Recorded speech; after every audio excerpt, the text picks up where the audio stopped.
Now that I've been rendered a former sports writer, I have no place else to go. That's how they all start though. So what's amazing about this is watching women like you who really set the tone for so many of us. It's not, distinct to just that one job opportunity. It really is just existing in this space in general, and it's something that I've appreciated watching women like you and Janet Marie do so well. But what really sticks out is the fact that, like you said, you're not retired yet. We're going to unretire you here. But you've done some amazing historical chronologies of some of the biggest players in the game. This book takes such a different turn, though, into a very real-life, current situation. And yes, baseball is baseball, but what was it that kind of grabbed you and said, okay, this is where we're going to pivot for the game? Thank you. Hi, everybody. Good to see you again. So I went to Cooperstown for the 2019 induction of Mariano Rivera. And I was lucky to have breakfast with Sandy Koufax and Joe Torre on the veranda of the Otasaga, which is harder to get into on induction weekend than Fort Knox. And I was gobsmacked, to be honest. I'm pretty mellow about meeting famous people, but to sit there and have breakfast with these two guys and their wives, that was pretty cool. So somewhere in the middle of it, they start talking about today's baseball. And of course it was at its very worst because we were 4 years into the StatCast era. And you guys, I don't have to explain it to this audience. And all the trends that have infected baseball were already in place. And Joe looks at Sandy and says, hard to watch. Now he was still employed by Major League Baseball. And that was pretty amazing to hear him say. And Sandy looked at him and said, I don't watch. And I thought, how is it I'm the only person, because certainly their wives weren't sitting and turning it on, sitting at this table who watches a baseball game every damn night. It doesn't matter what it is, reruns, on my telephone under the table, wherever it is, I watch. And they don't. I mean, Joe had to still, but and that was what started it. And then as I watched through the COVID year, which was a nightmare for everybody in all sorts of ways, and as the trends in launch angle and max heave and all the things that frankly I loathe took force, I started thinking, okay, how do we fix this, right? What do we do to make baseball look more like the baseball that at least I, and I suspect a lot of you, grew up with? Which is not to say there isn't anything good about today. There's plenty good. The athletes are amazing. If there are some old timers who say, well, they're not, but they're not real baseball players. And to a certain extent, that's true. I mean, when's the last time you saw somebody thrown out at home from deep right field the way Clemente threw out, what's his face? Who did he throw out? At home plate in 1971. It doesn't happen anymore because that skill is not valued in dollars and cents by ownership. So I started as soon as baseball was open again to go around and say, okay, what's going on? How can we fix this? And to go place to place to place. And what happens? They hire Theo to come up with ideas of how to fix this. Well, you don't have to know the publishing world too well to understand that there was no way, once they announced that Theo was going to be coming up with new ideas, there's no way to write and publish a book in the time that I was allotted that would have been relevant by the time the new rules came out. So I threw out 2 years of research. The only things I didn't throw out were Janet Marie and Mike Halbert, who's sitting over there, who tells me what to think and how to add. Brilliant man who knows more about sports economics and particularly baseball than anybody in the world. Thank you, Mike. Even if you did tell me it was 23, those figures were 23. So anyway, I had to start all over. And in 23, I went from place to place to place, talking to anybody who would talk to me, every kind of dugout from Little League on up, to say, okay, what do you think? You like this game? What do you miss? What do you want more of? What do you want less of? And how would you get there? And I collected a zillion great ideas. And the best idea, of course, was to make me commissioner, so that's the title. To give you an example, I sat with Dave Roberts in Atlanta, and he's, this was a guy who grew up as a baseball-hungry kid who would go to the ball field at 3:30 in the afternoon to watch a ball game because you could get into a ballpark back in that era, right after school, because the gates opened and you could watch infield practice when people still took infield practice. And you could watch your home team take batting practice because home teams took batting practice last, not first, the way they do today. And they took batting practice on the field, not down in a tunnel with a traject machine, which may be great, but by the way, there's no wind down there in that tunnel to affect what happens to that pitch en route to home plate. So, he said, why can't we switch that back? Why can't we switch it back? Well, it's all the logistics about travel and the creature comforts that players are accustomed to, and the schedules are tough, it's true. But it's not that hard to do. You could make it such that you could get in to see your Orioles take batting practice.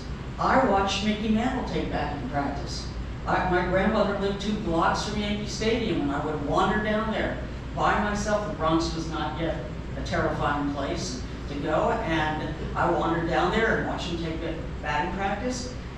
I am not the only person who became a baseball fan after watching Mickey Mantle hit balls out of Yankee Stadium. I am probably the only person who grew up to be a reporter who said to him, after he passed out dead drunk in my lap, in Atlantic City in the hotel where my mother lost her virginity, how could you do that? What adult does that kind of thing?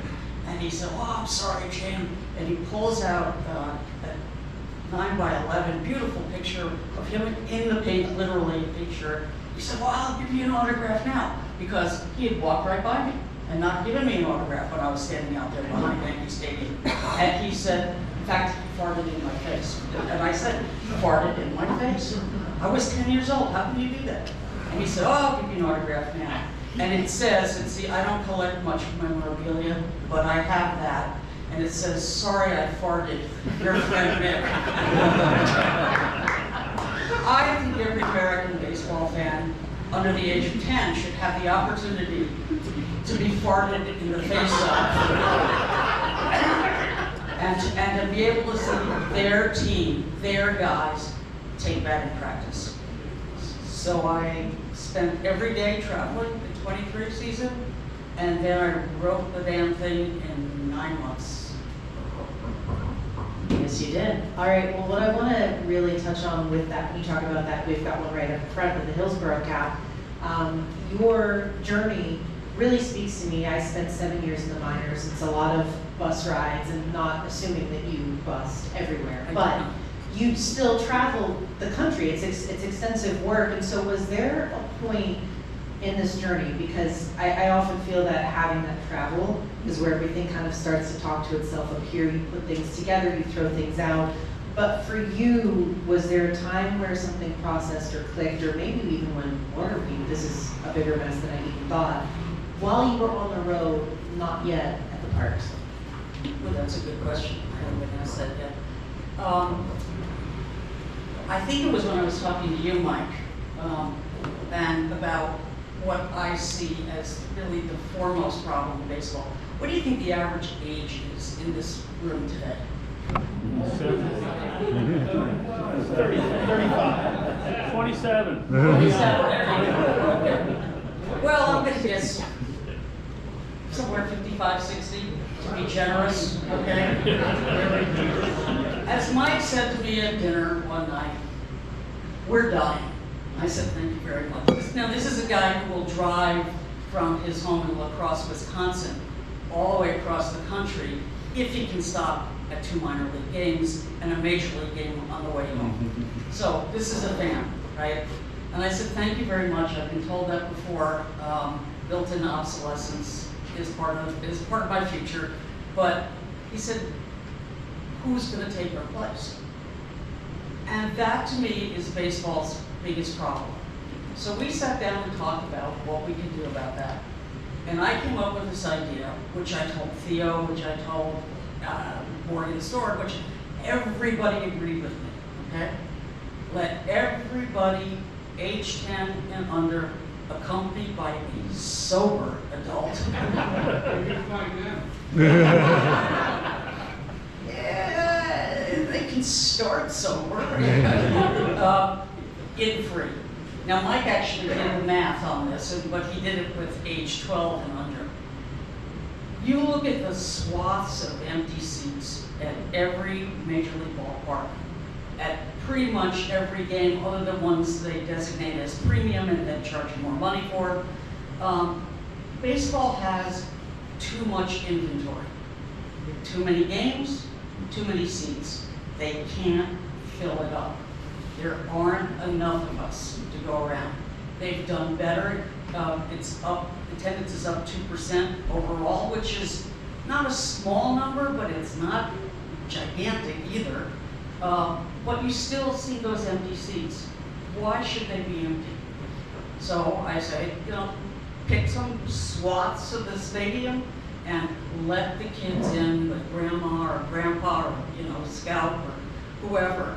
And Mike did this math. Mike says, and he told me it was 23, but no, it's now, I find out today, it's 24. Based on 2024 prices at Wrigley Field to buy a kid-sized hot dog, a kid-sized soda, popcorn, or ice cream, thank you, Mike, and a small cap would have cost the Cubs in 2024, how much did you say? $4 million is what you told me, $4 million. Now I suspect, like me, and like you, $4 million sounds pretty good, right? It's not chump change to me. But despite how much ownership bitches and moans all the time about how broke they are, there isn't one owner in baseball for whom $4 million isn't chump change. They can do this. And just imagine when I get up at my first press conference as commissioner and I say, okay, it's a new era, guys. We recognize that baseball has gotten to be too expensive. We recognize that it's unaffordable for most families in America, and that you can't get there easily because there's no transportation to some of these fakakta places out in the middle of nowhere. We're going to make this easier. And the food's too expensive too. So we're going to make this easier. And we're going to let kids in, under age 12. We're going to 12 micro for free. What do you think the reaction would be in the 3 newspapers left alive in America? When is the last time Major League Baseball has gotten good publicity for something it's done, fundamental, some change? What is it? Mr. Baseball games get kind of played at night. Now I'm old. Okay, let's not go there yet, because I have lots of ideas about that. Okay. The point is, Okay. if you want to ingratiate yourself with the American public, and you want to reassert your place in the American sports landscape, you better do something new and you better do something dramatic. And that is my first plan. Many people told me wherever I went, I can't afford the food. It's insane. Some of these concoctions that they make that cost $25. I mean, the Aaron Judge hamburger, the 99 hamburger, is insane. I mean, it's got more meat in it than I eat in a year. And it's nuts, but there's also things with waffles, with hot dogs and pico sauce, and this, I mean, it's just disgusting. Anyway, how about us designating one of those places out in the outfield where you have picnic tables as a place you can bring your own food, the way you used to be able to do. There are a lot of people for whom the food is prohibitive. Davy Roberts' idea, switch up who takes batting practice when. Start thinking, which they haven't done it in a long time, about the fans. What's going to make it easier to be a baseball fan? And if you have ideas, tell me, because I'll have to rewrite this in the spring and keep adding new ideas. So just bring them on.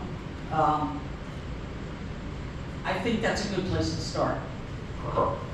Let's stay on this this empty seats topic for a minute here, because we've heard this, is that people are trying to find more affordable ways to be at the ballpark. That's one. But two, the other argument I usually see about empty seats is, well, we want a winning product on the field. We don't want to show up until we're showing up to watch a team that's going to put out something that we like. However, the Dodgers continue to win. But I know that they are not your shining child either in the realm of this should be the model. So we're going to just rip that open real quick and dive into some other blue here. Thank God they have Janet Marie, otherwise I'd really have to hate them. Look, they are incredibly well run and they're really smart. And they use their plethora of money really well. So you can't argue with doing well. And there are plenty of owners who have plenty of dough and choose not to spend it. So, you know, let's be fair about that. But as everybody has said, maybe not in this way, but I'm going to say it anyway. You know, what the Dodgers have accomplished this offseason is Rob Manfred's most cherished wet dream. This is going to mean that there will definitely be a lockout. If you weren't sure about it before, now for sure, because the inequities between franchises and who can afford what are so stark now that the pressure to bring a cap to bear or try to impose a cap, as they tried to do in '94 when there was the strike that killed the World Series, this is going to be awful. It is no coincidence that he began last season by saying in January, you know, there's probably going to be a lockout, but really that's not so bad because it's kind of like using a .22 rather than a nuclear weapon. I don't use either of those things in my daily life, so I don't see, you know, that either choice is good.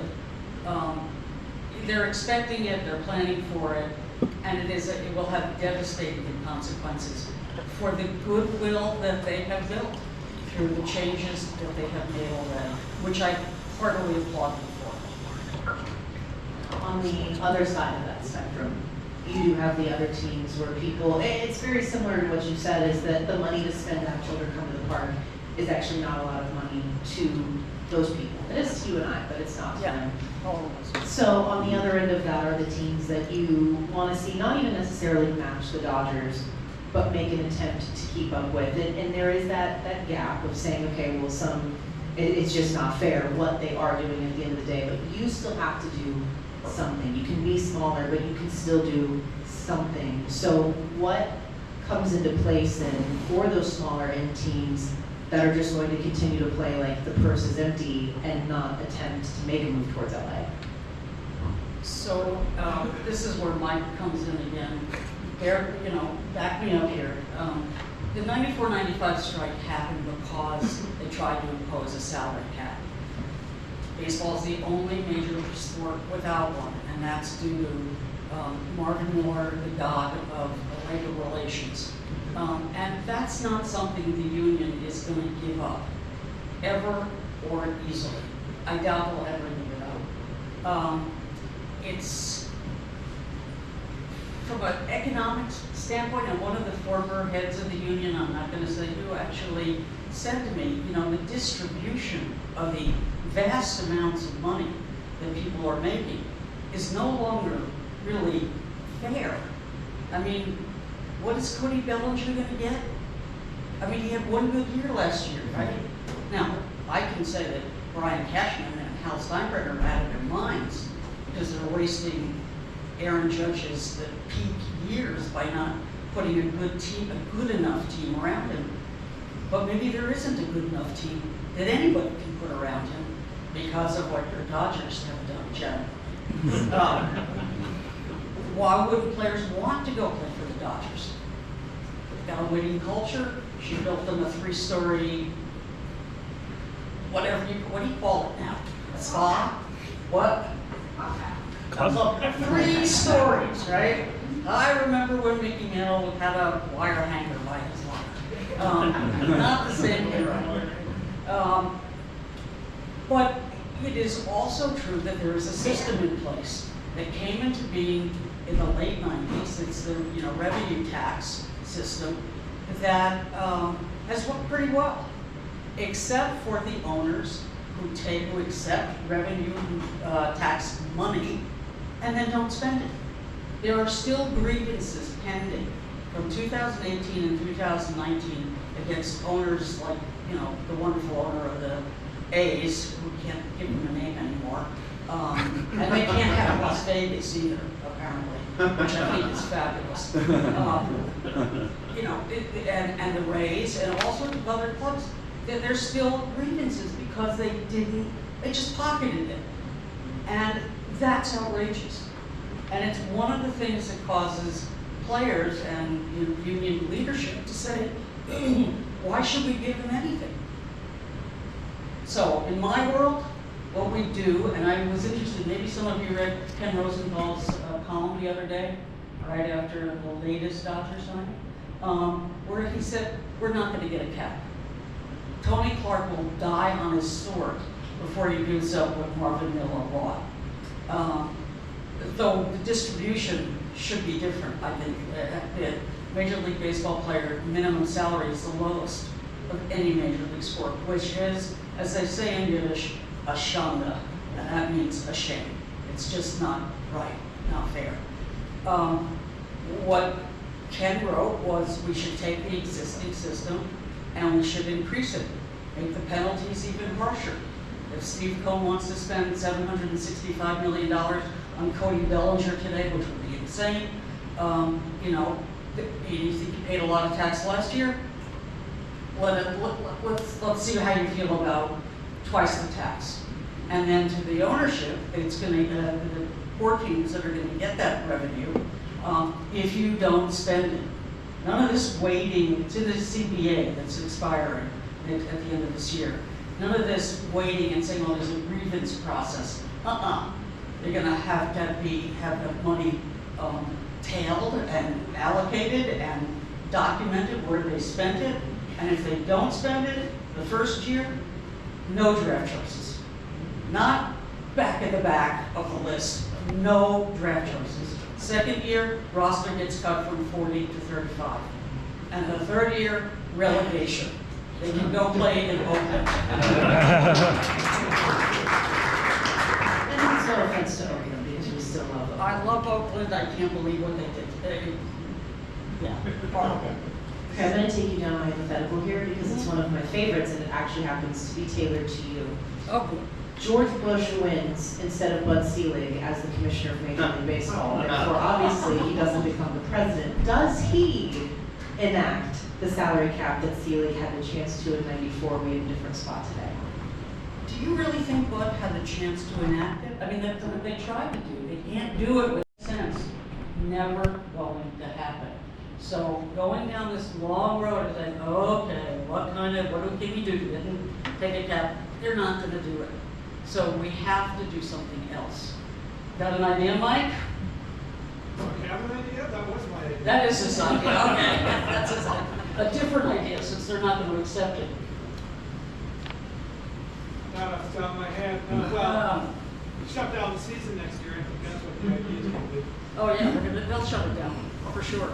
And the increases in attendance, the 2% increase, the increase in fan interest in the 18 to 34 segment, and the lowering of the age of people people who are buying tickets and packages, and the speed of the game and the pace of the game, which all improved due to the pitch clock. Remember when everybody was fachaded about that? I don't think it's such a big deal.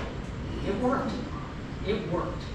But if they do this, if they shut it down, it all goes out the window again. Now, in your... Oh, I didn't answer about George. No, but it's okay. I don't think he would have done it, but I would have much rather had him be commissioner than president. I actually like him a great deal. He's a friend of Koufax's, and I went to talk to the president, asked me to come meet him, which was pretty cool. And Sandy said, as long as you don't bring up Iraq, you're fine. And we know that you didn't, so I did. it all works out. I did, oh, this is a good story. The guy who arranged this in Houston said, whatever you do, don't tell him, blah, blah, blah, blah, blah, blah, blah. Well, I had a story about his dad, and his mom had just died. So he was, when you become parentless, you're an orphan for the first time, no matter how old you are. You're parentless, and it's a big deal. And I had heard that he was pretty upset. So if somebody comes along and can tell you something about your parents that you never knew, for that short moment of time, they're alive again, right? So I said, I have a story about your dad that I don't think you know. And the guy who brought me, he's going, no. He was given squeeze play, which is profoundly ribald. My mother barely could get through it, but it made her a Mets fan, actually. And it was given to George H.W. On the presidential helicopter as he left Cincinnati after opening day. And then he's on the river and he's doing look how he cleaned up the Potomac cruise, and a buddy of mine from the Post, Angus Phillips, who is in the outdoor guide, they're fishing and da-da-da-da-da. And so Angus looks at him and says, Mr. President, what did you think of my friend Jane's novel, Squeeze Play? And the president looks at Angus and says, what is that girl doing with all those penises? Interesting. I think between this and the fart photo, is the collection of heinous stories never told by Jane. And they'll just all be one-liners. This is fantastic. So wait a minute, the net result of that was we had a great conversation. He couldn't have been nicer. I saw all his paintings, up and down his office. I have a picture, the whole 9 years. I liked him.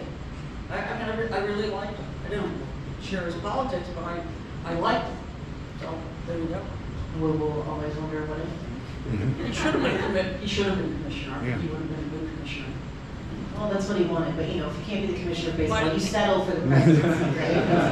Am I gonna have to settle for that? Do you want it now? All right, so Ice is gone. Ice is gone. during your time traveling again, was there, at any point, you mentioned it, you went to every different level of baseball, what do you love, what do you not love? Was there something someone said to you that they wanted to either see enacted change, but this is what's gonna make the game great, and you kind of had to just bite the tongue, and in your head you're going, that is the dumbest thing I've ever heard. Part of the real pleasure of writing this book was that I could choose who I wanted to speak to, more or less, at least in depth. So I didn't have to talk to idiots. It was really nice. I could pre-select. I spent a lot of time with Bregman, who's he's not real popular in Boston today, but then neither is their management. He was really good about the change in hitting, and that hit him over the head because he was drafted just as the StatCast era came in, and how he had to completely relearn how to hit. I spent an enormous amount of time with Dusty Baker and with Buck Showalter, both great baseball men, and with a kid who was drafted in the 4th round by the Yankees, Jack Riggio. Remember there was a baseball name, who they traded to the Rockies. Maybe he'll have a prayer of a career there. And so nobody said anything really stupid. I mean, they said things that were really like printed, but nothing stupid. I'm sorry, I'm trying to think of something they said. We don't have to apologize. I don't think so. That's actually encouraging. When you think about it. It's good. Now, on the other end of this, you've mentioned StatCast a few times. For you, is it the implementation of this deep set of analytics for the players, for the behind the scenes, or is it the fact that it's continued to be pushed towards fans as this is the way that you should now consume baseball, or is it a little bit of both? Well, I think it's both, but the most fascinating thing that I found out in 2001, just after 9/11, and during that whole fall, Major League Baseball was working on developing Pitch FX, which was the first tracking system using modern technology that eventually allowed them to say where every pitch went, whether no more guessing where was the pitch. They knew where the pitch was. This gave pitchers and pitching coaches and all the places like Driveline that are busy perfecting pitching a real head start over hitters. But the day that Derek Jeter, dove in, cut across the field in Oakland, that revered ballpark, to intercept Shane Spencer's errant throw and get Jeremy Giambi at home plate, was the day StatCast was born. Because the Major League owners, Major League guys working on Pitch FX came in the next day and said, it's already out of date. It's not enough to just do the pitching. We need to be able to show where every ball goes, what every angle, every handoff, the speed, the wind direction, you name it. And they started working on that almost immediately. So if you want to blame somebody for StatCast, blame Jeter, right? It has so profoundly changed the way the game is written about, the way it's talked about on the air. I mean, do you reference a lot of stats like that?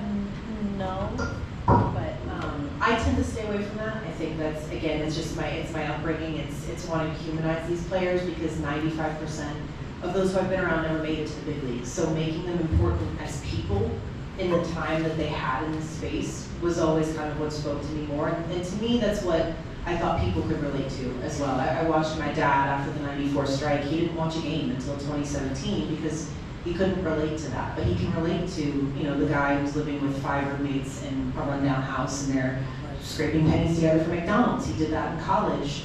They don't relate to the millions. They relate to the memories, the human experience. But that being said, we know plenty of people who do choose to present the game from a StatCast base. It's just not something that, it would feel inauthentic if that's what I tried to use as a vehicle. Everywhere I went, every dugout, eventually somebody would say, I'm worried about the human element. I mean, literally over and over and over again. I didn't know that phrase had become part of the baseball lexicon.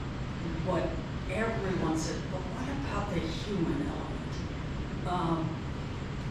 Not just in terms of, giving people some autonomy to swing at what they want to swing at, to throw what they want to throw, to go as many innings as they think they can go, all those things. It's to give room for the expression of imagination. I mean, what made Derek Jeter's play possible was that he didn't have a little card in his cap telling him what to do.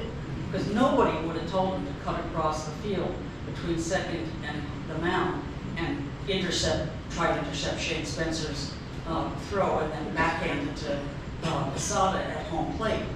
That was a play that's the product of imagination and experience and being a fan and watching the game a lot and knowing your body and knowing what your body is capable of at a certain moment in time.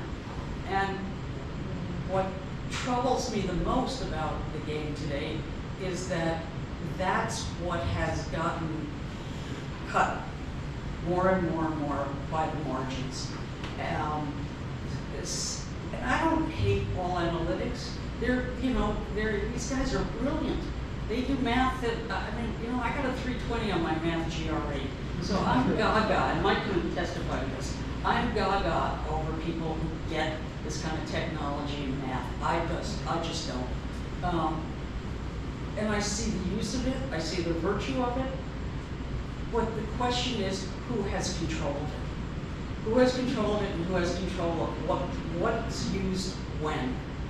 When you think about last fall and Janet Marie's Dodgers and Mookie Betts at shortstop, playing shortstop for the first time in his major league career for a full season, instituting the wheel play, and that game against the Phillies, and Roberts didn't call that. Nobody from upstairs called that.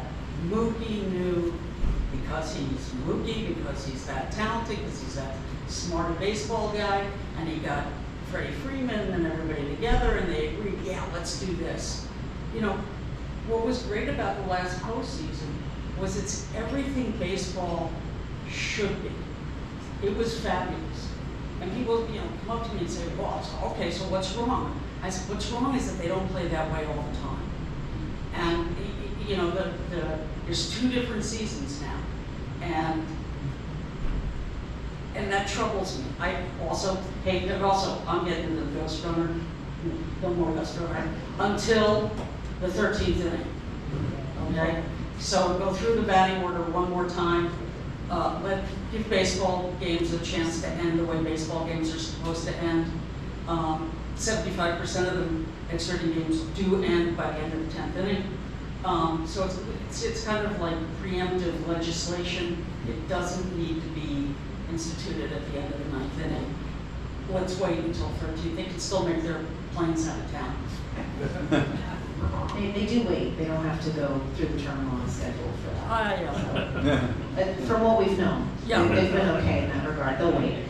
So you've talked about the Ghost Runner. We've looked at the clock, the sabermetrics of all of it, but another little rule change that came up. I think this was kind of the first initial one that had some people going, we've watched the game be physically affected by this before, how are you possibly getting rid of it? Is the intentional walk and not pitching to that anymore, just awarding first base. How do you feel about that one? I think you have to pick your battles. And while, yes, I've seen people, throw a wild pitch or an intentional walk or hit somebody or, throw a ball where they don't want to throw it and get a hit, and those moments resonate with me because I'm old, right? That's not one that I'm gonna, lay down on the ground and kick my heels and say it has to go. The thing about it is, though, they've done such a good job of saving time with the pitch clock and improving the pace of games with the pitch clock, that those kind of things may not really be necessary anymore. I don't know how hey Mike, can we figure that out? Okay, we'll figure that out later. I mean, why do we need the Ghost Runner if the game's ending so fast, right? I mean, it makes no sense to me. No, I wouldn't lay down all my credit for the intentional walk. No, we're gonna get all the points out here before we put together her election board. So we've looked at relegating. We talked about players that need to have money spent on them, teams that also, like the Dodgers, maybe a little more tax, which to me is very telling when Steve Cohen comes out and says, I'd rather have a tax named after me than a bridge in New York. They just about embrace being villainized for spending money. You look at banning the shift, everything else that's gone into it, but what is that next ledge that you really ride on, that this is where that positive movement forward is in regrowing the game? So I'm going to quote Janet Marie here because she's really smart and she knows her stuff. Sorry about the lecture. I think I offended a lot of you, but no, I didn't say that. People don't watch baseball the same way they used to, right? Is that what you said? Yeah, and part of the reason is that the human attention span is now basically that of a goldfish, thanks to computers and, you know, what else. People don't sit still anymore. They just don't. Nobody sits around waiting for the beer guy to come, right? So what does that mean? It means using the whole ballpark as an enticement. Yes, there are people, most of us in this room, who go to the ball game to see the game, and that's why we're there. But there are a lot of people who don't. We want people to be bringing kids, so yes, there's a little, you know, fake Pittsburgh Bridge, and you've got your Pirate Climber, which was fully occupied when I went with Janet Ray to see Pittsburgh, which is gorgeous and brilliant. But think about it, you know, this was one of the really genius things that you've done. Taking it and been referred to is taking out those seats, those 6 rows of seats, meant that the space, the river walk behind the outfield, which had never been developed by the original plan, by the owners, gave them a canvas to work with, gave them a way to expand the ballpark and give people who don't want to sit still for 9 innings or who can't sit still a way that they can live in the view, I think is your words, right? It's a great quote. Let's be real, there are some people who just go to drink too much beer. And this way they can watch and they can drink too much beer. This way they can bring their kids and still drink their beer. I'm actually, you know, Dave Roberts really liked this one, Dusty too. In my world, you know, they've cut out, you know, walk-up music, you know, you can barely tell it's like name that tune now. I want to have a dance floor in every ballpark. People are like, oh my God, that's terrible. And I go, no, it's not. If you bring a 4-year-old and you want to get some yayas out, have a dance floor. Play the music back there. Have every major leaguer, you know, create a playlist. Give them away for free. You know, every week a different playlist. Give them away for free. We have to acknowledge that the important thing is getting them in the ballpark, not forcing them into our narrow idea of what we're there for. It's not the same. I also think there should be computer terminals everywhere in the ballpark to let people understand, you know, what some of the terms mean. Learn about the analytics, not just like bitch about them. Learn about them. There ought to be daycare in the ballpark. What do you think about that, Janet Marie? I think there should be daycare in the ballpark. Any way that we can optimize. Everything about baseball has been optimized for money, for profit in the last, 40 years. Let's try optimizing for entertainment and for the fans and asking them what they want. My only counter to that is that to a degree it already is a daycare, it's just for a lot older people. She wanted me to make her laugh. No, the big topic that has been coming up, of course, also for years now, has been expansion. And again, we're going to circle back. There's already empty seats, and not that you have any feelings about this topic at all. I can already tell. But when it comes to that, especially given we've already retracted the minor league side of things, where do you feel that affects the game? The talent is already diluted with 30 teams. It's one more, opportunity for rich people to make more money. Build a stadium in Nashville, they'll come for a couple of years, and then they're going to go back downtown and, listen to music again. The thing that I worry about, and I forgot to mention this before, the other place that I really disagree with what's going on and worry about is what's going on with pitching. It is not just dangerous and damaging to a particular player's arm and career and livelihood to have their elbow, ulnar collateral ligament tear. Maybe not just once or twice. There are guys who've had 3 Tommy Johns now. It's damaging to the game. And the reason is, there's one thing about baseball that should never have changed. And it has, thanks to, this is where I can bitch about analytics, thanks to, the idea that no pitcher can go through the lineup 3 times. Please, train them to do so. They used to be able to do it. Did guys get hurt in the old days when they pitched more innings? Yeah, they got hurt. They didn't have the same, nutrition and weight training and all that stuff. But they didn't get hurt like this. And the consequence of having pitchers, did anybody know what were the most complete games thrown last year by any pitcher? 2, right. I compare that with Sandy Koufax in the 27, right? This is crazy. Now he'll say, and he has said to me, we didn't know any better. True, okay. But the dramatic nexus of Shakespeare and even bad television is always, a duel between a guy and another guy, a white hat and a black hat. And that was something you went to the ballpark to see.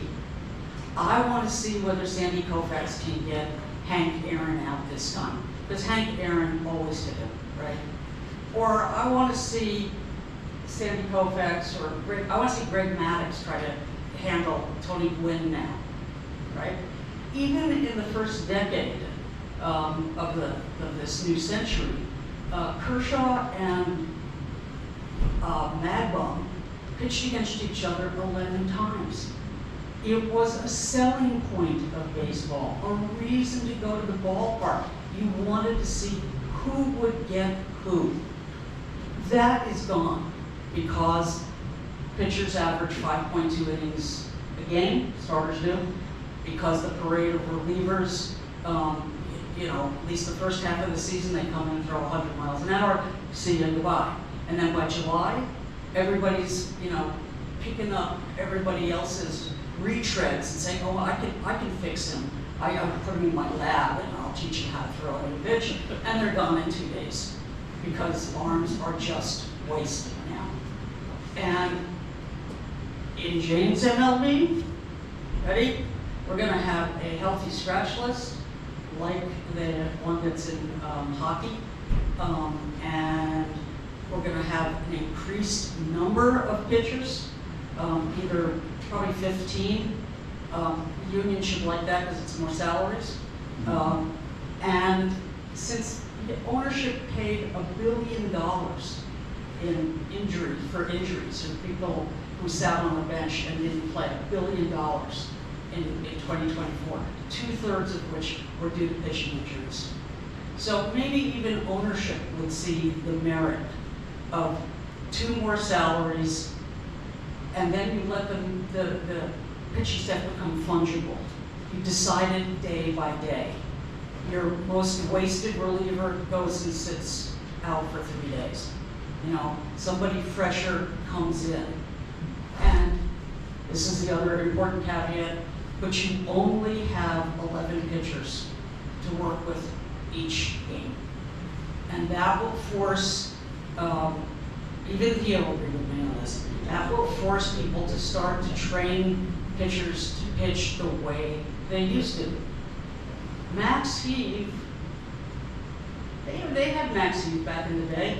They just didn't use it on every pitch. It was much more interesting to watch, and it was safer for the guys who were pitching. Sorry, I didn't answer your question at all. You don't like to do that, but that's okay.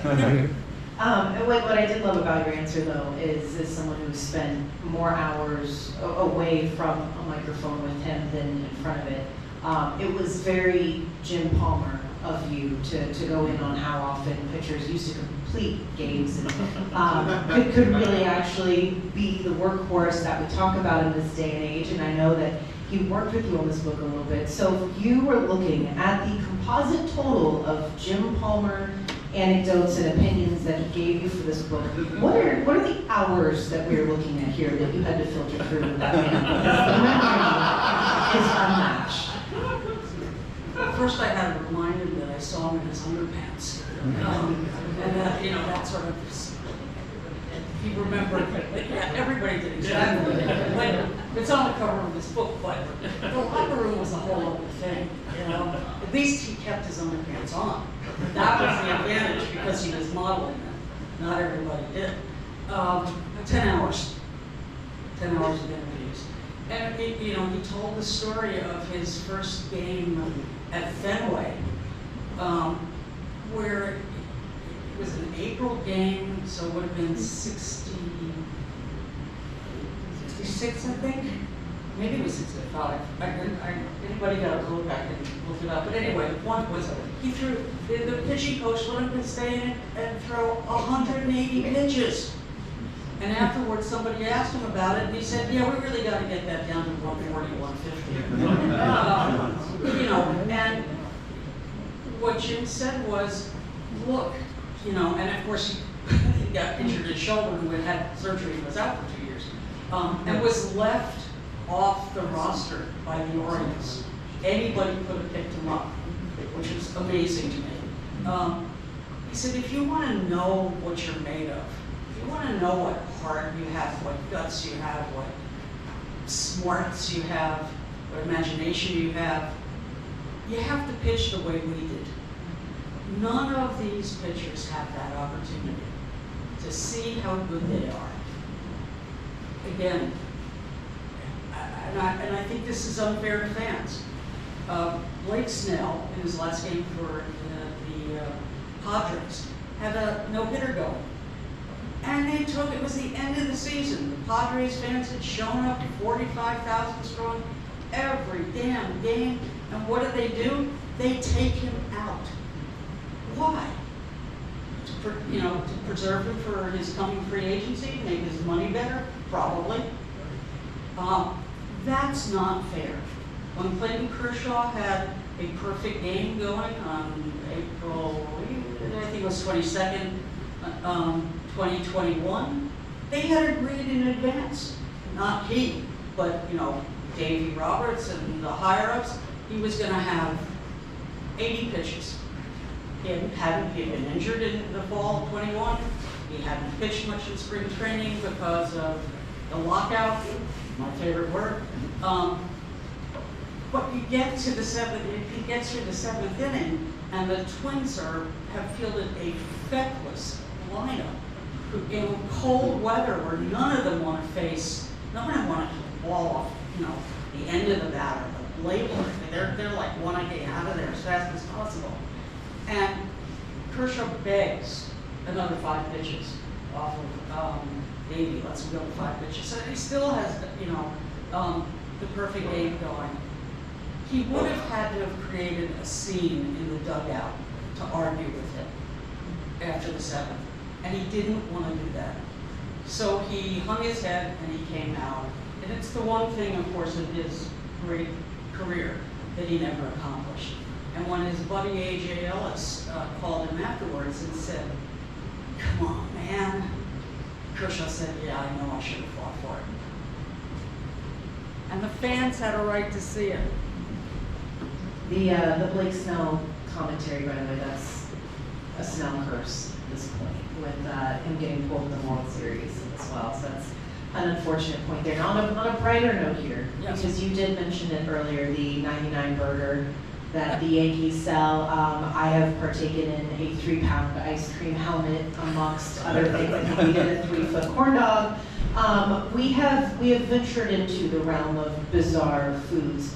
Did you partake in any of these in your travels, or was there one that you saw that you just really felt you should probably call the FDA? There's one in Atlanta that had to do with waffles and pico de gallo and a hot dog and brisket And I, you know, I ordered it, I looked at it, and I said, no. Just no. I gave it to the guy sitting next to me.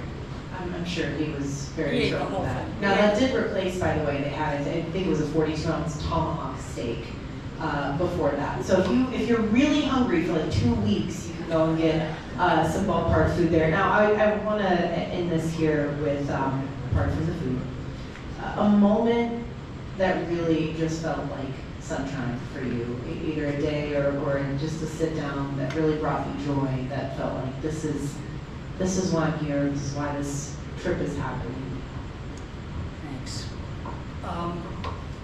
In the visiting dugout at Camden Yards, late afternoon, August, waiting for Dusty Baker and Bregman to come talk to me, and watching the sun light up the brick of the beautiful warehouse, and thank you for saving it. The warmth of it, the warmth of the light, and contrasted against the scoreboard, which had analytic drawings on it.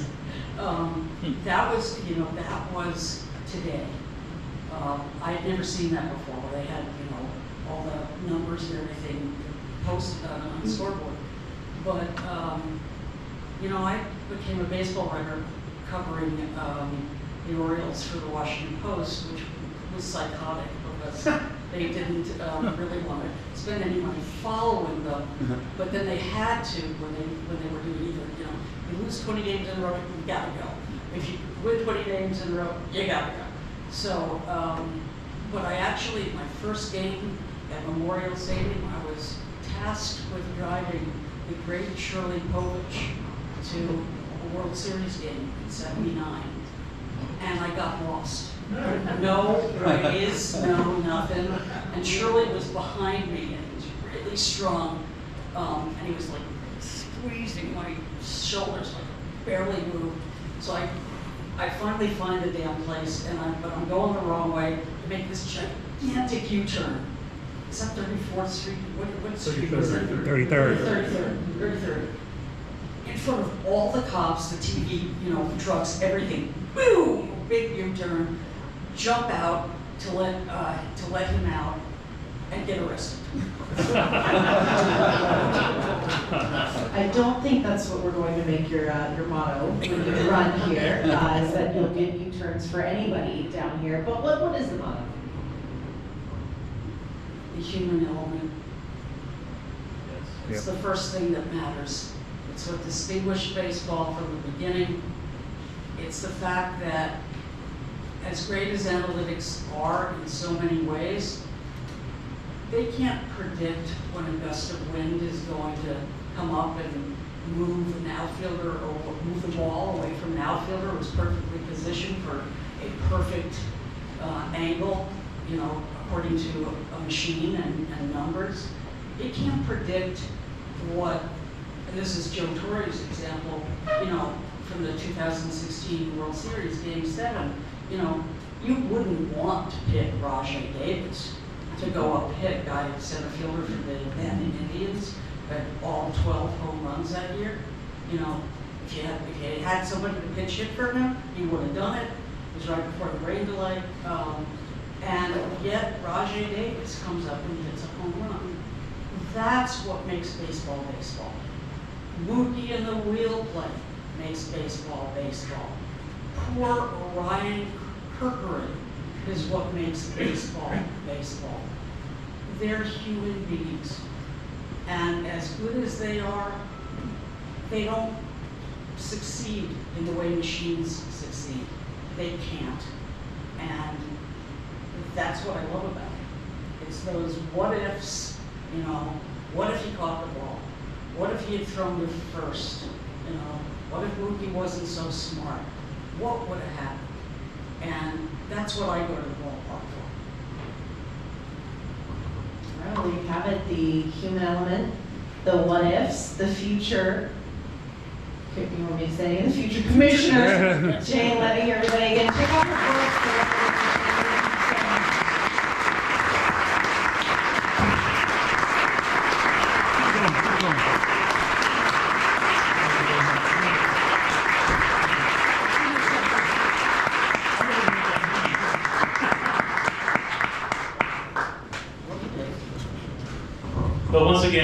Jane Leavy and Melanie Newman. Okay, we're going to try something very difficult now. We're going to try to get a group picture of everybody up here. Can we just get the entire group to come up here and do the best Then we we're can? gonna eat. Then we're going to eat.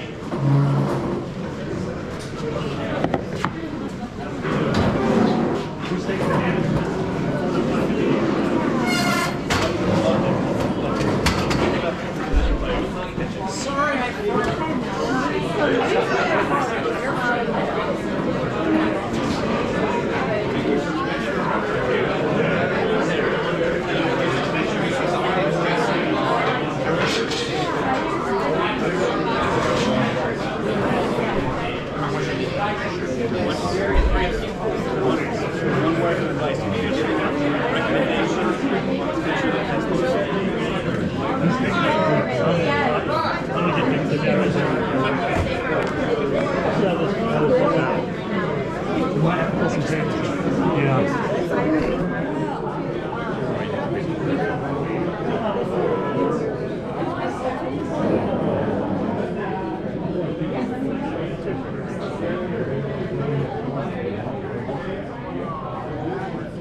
I'm going to take a couple. 3, 2, 1. Which couple are you taking? All right, I got 6 of them. Got it. All right.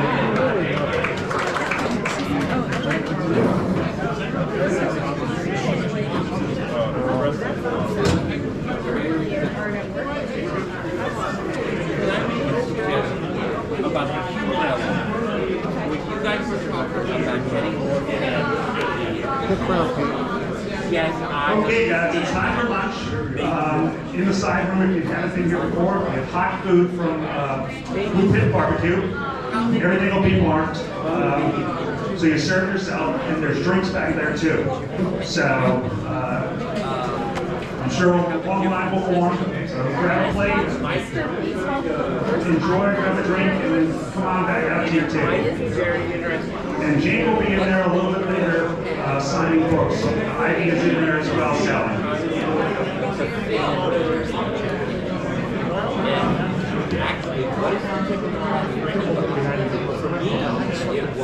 Bottom step, middle place, getting around here.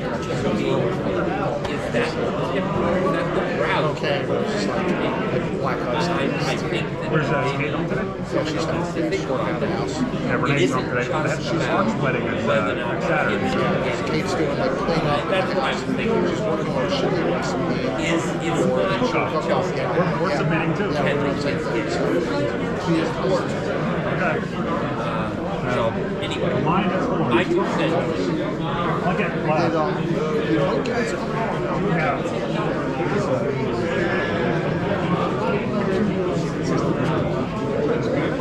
Take a picture of us with Melanie too.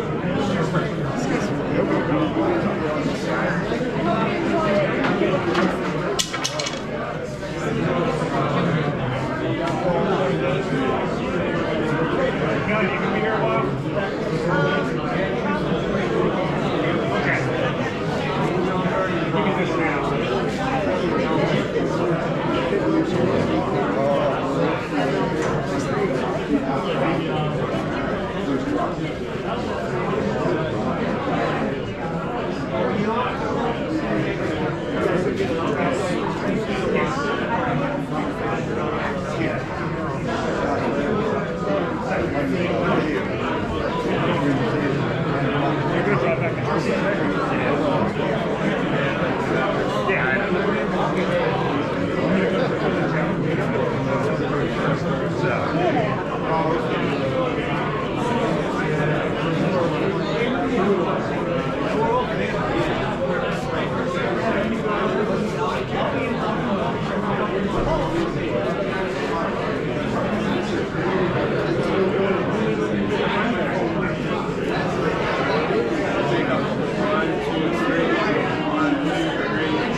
Bar is open, cash bar for beer, old Bohemian beer, here at Peabody Heights. Congratulations on stability. A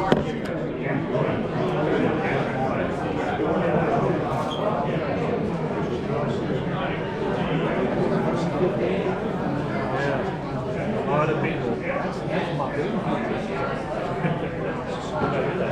You already had 9 beers? No. I'll let my turn. Okay. I mean, this is the line. I mean, we're at the end of it anyway.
They're not all fun. We've been around 10 years for number one. I credit that to you. You better get rid of it. Read your stuff every day. Nothing went out yesterday. Well, there's plenty of things I read it twice or 3 times. I guess that makes sense. So, what's vegetarian?